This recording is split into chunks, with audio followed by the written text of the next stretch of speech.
Hello प्यारे दोस्तों। तो दोस्तों किसी ने बड़े कमाल की बात कही है कि काम ऐसा करो कि आपकी पहचान हो जाए। काम ऐसा करो कि आपकी पहचान हो जाए।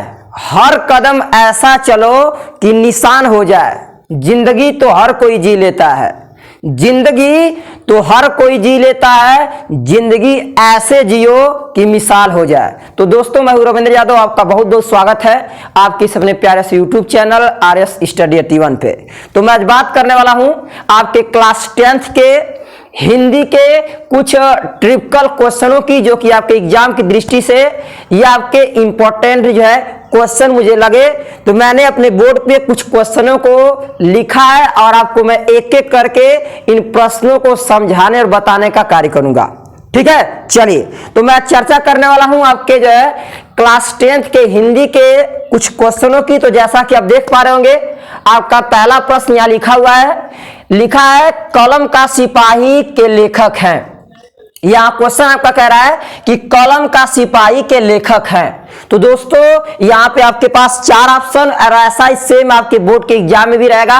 4 ऑप्शन आपके पास रहेंगे, उनमें से एक एक ऑप्शनों को आप मारने का काम करेंगे। ठीक है, चलिए तो इन चारों ऑप्शनों में से पहला दिया है अमृत राय। क्या ये कलम के सिपाही के आंसर होंगे? दूसरा दिया आपका गुलाब राय, तीसरा दिया है मुंशी ईसाउल्लाह खां, और चौथा आपके पास है ऑप्शन वैद्यनाथ मिश्र। तो दोस्तों आपने अपने हिंदी के किताब में पढ़ा होगा, तो थोड़ा सा अगर कॉमन सेंस लगाएं आप तो यहां देखेंगे, तो जहां तक मेरी सोच है आप वैद्यनाथ मिश्र को तो लगाएंगे नहीं, क्योंकि ये उतने एक तरह से कहें चर्चित आपके राइटर या लेखक जो है या कवि जो नहीं है। ठीक है, तो यहाँ पे आपके पास मुंशी ईसाउल्लाह खां भी एक थोड़ा सा फेमस है। इसके बाद गुलाब राय है और आपके पास पहला ऑप्शन है अमृत राय। तो दोस्तों इसका अगर सही आंसर जो होगा वो आपका आंसर नंबर पहला होगा, जिसका नाम दिया आपका अमृत राय। इसको आप बेहतरीन तरीके से याद करेंगे। क्वेश्चन क्या है फिर से पढ़ते हैं। कह रहा है कलम का सिपाही के लेखक है, तो आपका सही आंसर होगा अमृत राय, जो कि अमृत राय आपके कलम के सिपाही के लेखक हैं। ठीक है, चलिए नेक्स्ट अगला क्वेश्चन कह रहा है आपसे दूसरा, रीति ग्रंथ कितने रूपों में मिलते हैं? जो रीति ग्रंथ होता है, ग्रंथ भी कई प्रकार के होते हैं। हालांकि मैं उतना ज्यादा आपको बड़ा बताऊंगा नहीं, क्योंकि आपका ट्रिपिकल क्वेश्चन है तो वीडियो काफी बड़ा हो जाएगा। ठीक है, चलिए तो दूसरा क्वेश्चन आपका रीति ग्रंथ कितने रूपों में बांटा गया है? तो आपका सही आंसर होगा दोस्तों 2 रूपों में। कितने रूपों में? तो आपका सही आंसर होगा ऑप्शन नंबर कौन सा? तीसरा, जिसका आंसर क्या आपका 2। ठीक है, चलिए नेक्स्ट अगला कह रहा है कि अदुद्ध आलाप, कौन सा? अदुद्ध आलाप के कवि हैं। इसमें से पहला ऑप्शन दिया है महावीर प्रसाद द्विवेदी, दूसरा भारतेंदु हरिश्चंद्र, और तीसरा आपका मैथिली शरण गुप्त, और चौथा है हरिऔध जी। तो इन चारों ऑप्शनों में से आपका सही आंसर कौन सा होगा? तो दोस्तों इसमें से चारों ऑप्शनों में से सही आंसर होगा आपका पहला। और क्या दिया पहला आपको दिया है महावीर प्रसाद द्विवेदी। और आई होप दैट बड़ी आसानी से आप याद कर सकते हैं जो आपका नाम है, क्योंकि ये राइटर एक फेमस राइटर है। महावीर प्रसाद द्विवेदी जो लेखक है, जो कवि है आपके, वो महान कवि है एक प्रकार से। ठीक ना, तो आपका आंसर कौन सा? पहला, महावीर प्रसाद द्विवेदी। ठीक, चलिए नेक्स्ट अगला क्या है? द्विवेदी युग का प्रसिद्ध कवि। ये आपका एकदम फेमस क्वेश्चन है, इसको इंपॉर्टेंट कर लीजिएगा, ये कई बार आ चुका है। क्या द्विवेदी युग के प्रसिद्ध कवि कौन है? पहला दिया आपका मैथिली शरण गुप्त, दूसरा दिया है नरपति नाल, तीसरा आपके पास है तुलसीदास जी, और चौथा है आपके कबीरदास जी। ठीक, तो इन चारों ऑप्शनों में से आपका ऑप्शन कौन सही होगा? तो दोस्तों आपका ऑप्शन सही होगा पहला, कि द्विवेदी युग के प्रसिद्ध कवि कौन है? तो आपका उत्तर होगा मैथिली शरण गुप्त।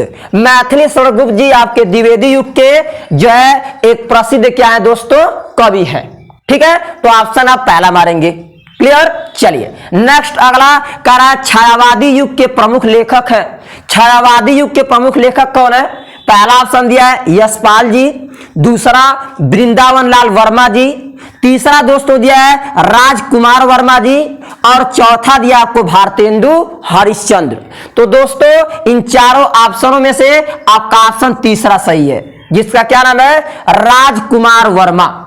इनका नाम है राजकुमार वर्मा, जो कि हमारे छायावादी युग के प्रमुख लेखकों में से यह भी एक इंपॉर्टेंट या जो है कहा जाए प्रमुख लेखक के रूप में माने जाते हैं, जिनका नाम है राजकुमार वर्मा।